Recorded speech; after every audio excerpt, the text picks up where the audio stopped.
You are listening to the Vibrant Life Podcast, episode 53. The Vibrant Life.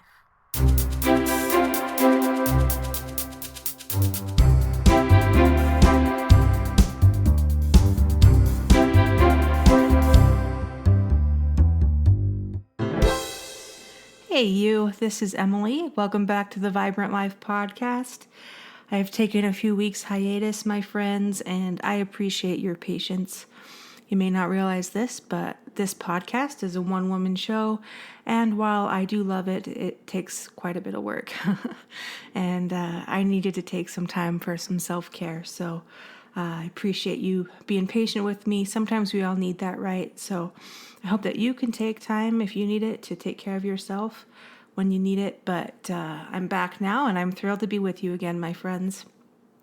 And just in case you're new to this podcast, the Vibrant Life podcast is a place to come for short messages each week that will focus on creating your best life. So we dive into topics relating to personal development, spirituality, productivity, self-love, mindfulness, and more. So my hope is that we can learn and grow together and then truly build a vibrant life. If you find value in these episodes, I would really love a quick review on Apple Podcasts. And while you're there, don't forget to hit subscribe so you never miss a show. And please don't forget to share the podcast with your friends and family. It helps so much to get the word out to as many people as possible. For this comeback show, I'm sharing an idea that is near and dear to my heart. It's a concept that I've attempted to live for a while now, and it seriously makes life more vibrant. And obviously, I fall short more times than I'd like to admit, but we're all human, and effort counts for a lot. Today, we're going to be talking about compersion. And although I have been living this principle for years, I only recently learned the word compersion. I'm a wordy person, I'm a nerd, and I'm always looking for fun new words and their meanings. Side note, it's a fabulous feeling to name something in our human experience that we weren't able to communicate before, isn't it? It's kind of magical. That satisfying click in our understanding. And it happens more as children, I think. As adults, we kind of hit these plateaus in our learning and growth. We get into kind of a complacent rut. And we don't experience the wonder of learning as we did in childhood. And we need to work on that. We need to work our way back into wonder, my friends. Anyway, I heard about compersion on TikTok, of all places, so take that for what it's worth. I am on TikTok, even though I'm in my 30s. I think it's kind of fun sometimes, but it can be a distraction, so you got to be careful. But conversion is a slang. You can't find it in the dictionary yet. The great thing about language is that it does evolve and grow like a living thing, and new words are born all the time. So compersion is a newer word like that. But I've been waiting for it to define this kind of principle, this significant principle in my life. Thanks for hanging out here with me during all of this build-up. Wow. Compersion is an empathetic and wholehearted joy that we feel when someone else has a positive experience. You can think of compersion as a sort of cousin to compassion. Think about compassion. We have compassion for someone when they are going through a difficult or painful experience, right? We feel for that person in our heart, and we want to help them. And compersion is that same kind of love and feeling for others, but rather than during difficult times, it's a true joy that you feel when things go right for someone else.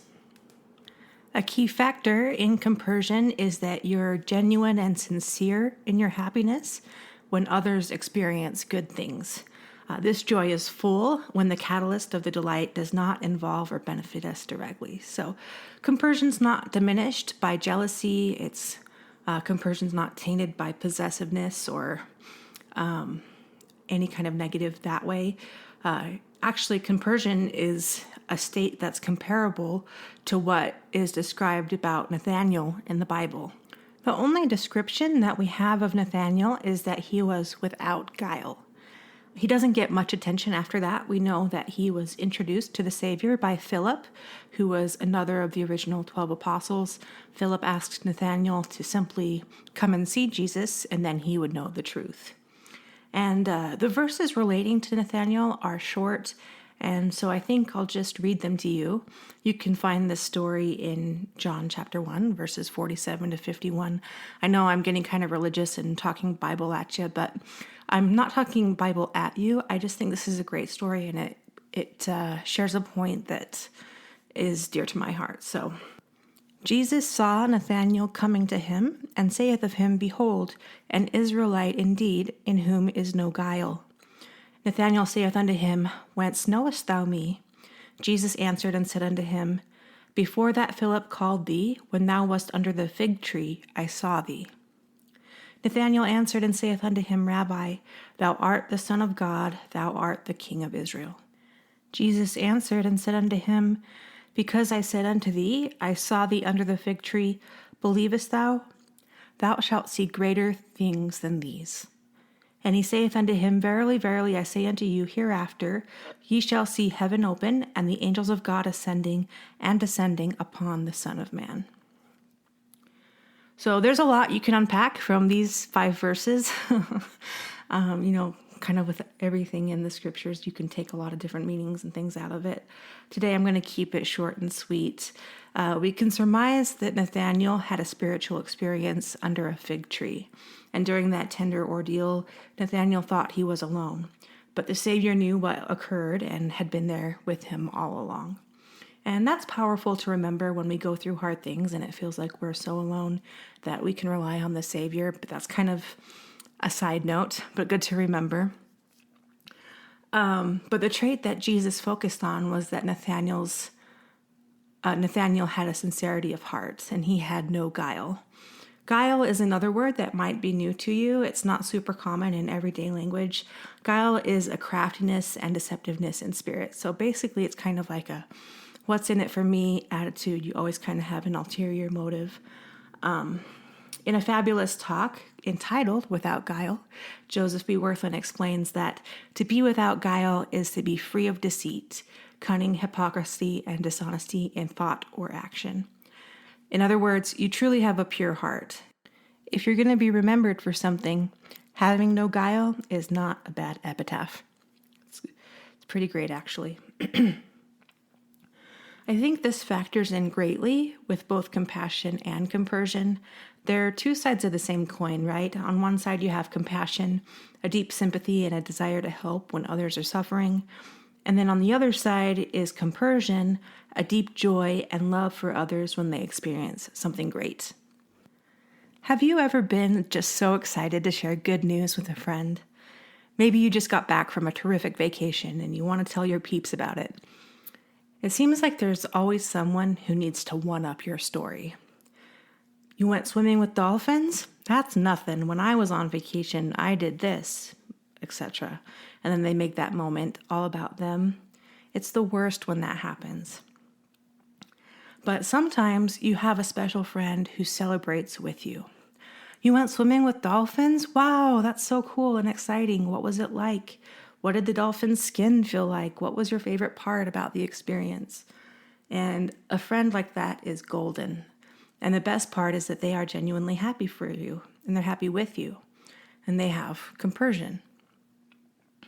I'm human, and I absolutely get jealous sometimes. But honestly, I know the joy that comes from being happy for others. There's just this special blink of an eye moment that sparks a delight in both the person with good news and the person they're sharing it with. I think maybe it's a vulnerability thing. When someone shares a piece of themselves with you and you accept it, that connection is what life is all about. And when you connect like this over the good things, those good things really do become great. When the truth clicks in your brain that when someone else wins, you win too, it's incredible how much more fun and more rich life becomes. And I'm telling you, you're surrounded by opportunities for compersion. Your neighbor's a gardener, and you celebrate the beauty of it with her. You probably even benefit from a few of the veggies. Your boss at work tells you that their kid has been struggling in school, but they finally got an A on the test. That's 2 times the compersion. But celebrate them. Do a victory dance, and maybe one of your friends created something, an artwork or a poem or a song, or maybe they built something like a chair. It doesn't really matter. We all know it takes guts to share something you created from your heart with another person. And when a friend shares these things with you, take it for the honor that it truly is. Embrace the joy that comes from being happy for others. Be compersionate. I guess compersionate is the word, if compersion is right. And even though compersion in itself requires that you don't have ulterior motives in your delight for someone else, here's the truth. When you're happy for others, they're going to be happy for you. I kind of want to start singing, "It's the circle of life," like Elton John or something. You can call it karma or good vibes, or maybe if you're more left-brained, you might just call it reciprocity, right? One good deed deserves another. But basically, it's simply love. If you love someone sincerely, if you're compassionate during the tough times and compersionate during the happy ones, then they're going to be there in similar ways for you. Because when you love like this, you're connected. And there's another famous verse in the Bible where it says, "Inasmuch as ye have done it unto one of the least of these, my brethren, ye have done it unto me." And I believe that's true. I believe that it helps a lot to try and see people as the Savior sees them. It makes it easier to serve them if you know that by helping someone else, you're also serving the Lord. But here's a secret that's going to change your life. When you love others sincerely in both word and deed, you are also loving and serving yourself. Because we're all connected. We are all children of God. We all make a difference and send ripples throughout humanity with the actions that we take each day. When I send a ripple out by loving someone else, eventually that ripple will come back to me. Kind of makes me think of that song, "The Chain of Love" by Clay Walker. I'm all about the 90s and 2000s country music. Yeah. But in the song, a man named Joe helps an older woman whose car broke down, right? And he tells her she doesn't have to pay him. He just fixes the car and tells her to pay it forward and not to let the chain of love end with you. So then that later, the woman stops at a diner to eat and ends up leaving a big tip for her waitress who was pregnant. Well, it turns out that the waitress is Joe's wife. And it's a great song. You should listen to it. I'll put a link in the show notes. But things like this happen all the time. What you send out into the world comes back to you, my friends. So the challenge this week is to be happy for others. It's simple, but it's meaningful. Show some compersion for the people in your life. Celebrate all the good things, big or small. Find joy for others without thinking about how circumstances might affect you. This is one of the big keys in life, my friends. Even though it might not seem like it, I promise you will be a happier person and your life will definitely be more vibrant. So thanks for spending a few minutes with me today, and live the vibrant life.